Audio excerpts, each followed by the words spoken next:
Good morning everyone! For today's video, gusto ko lang i-share sa inyo yung aking ulam kahapon. Dahil nga hindi na nakapagluto ay hindi na ako nakapagbaon ng ulam. Kaya naman dumaan na lang ako sa palengke at bumili ako ng 2 tali ng kangkong. At sabi ko nga ay dito ko na iluluto sa salon.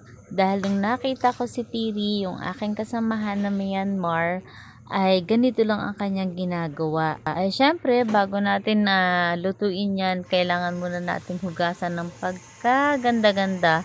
At hindi naman natin alam kung saan nanggaling ito. Although, talaga naman dito sa Abu Dhabi ay may kanya-kanyang farm na rin. At naaalagaan namang mabuti ang mga halaman dito dahil nag-hire na rin sila ng mga farmers. Hinati ko nga lang ito sa gitna para kahit papano ay magkasya doon sa bowl na aking gagamitin. Syempre, kailangan din nating hugasan ng maigi itong ating kangkong. At ayun na nga, ginaya ko lang yung ginagawa ni Tiri. Nilagyan ko muna ng mainit na tubig at pagkatapos ay isa na lang ko na sa microwave. Halos umabot nga ng 3 minuto at pagkatapos niyan ay eto na yung resulta. O diba? Ang result ay crispy at green na green pa talaga siya. Syempre, hindi naman kompleto ang ating nilagang kangkong kung walang kapartner na sardinas. Yan nga, binuksan ko at ibinuhos ko na dito sa aking bowl. Isang sardinas lang ang aking inilagay dyan at isang tali lang din ng kangkong. Kasi akala ko ay makakasalo ko si Brenda ngayong araw na ito. Kaya lamang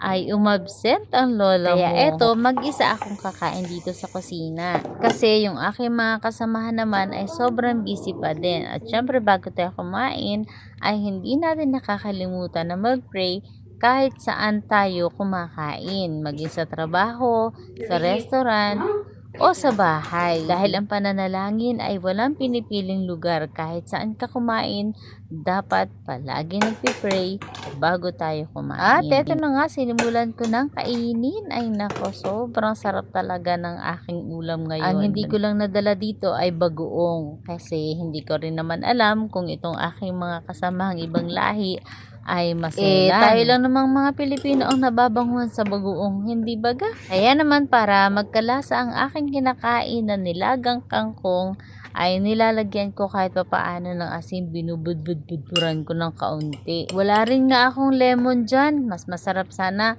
kung pinigaan ko ng lemon yung aking sardinas. Nagkamay na rin ako kasi hindi naman talaga ako mabubusog kapag kumain ng hindi nakakamay. Pagka ganito ang ulam, ay talagang dapat nagkakamay tayo. Sinamantala ko na nga rin ang pagkain dahil wala pa naman yung aking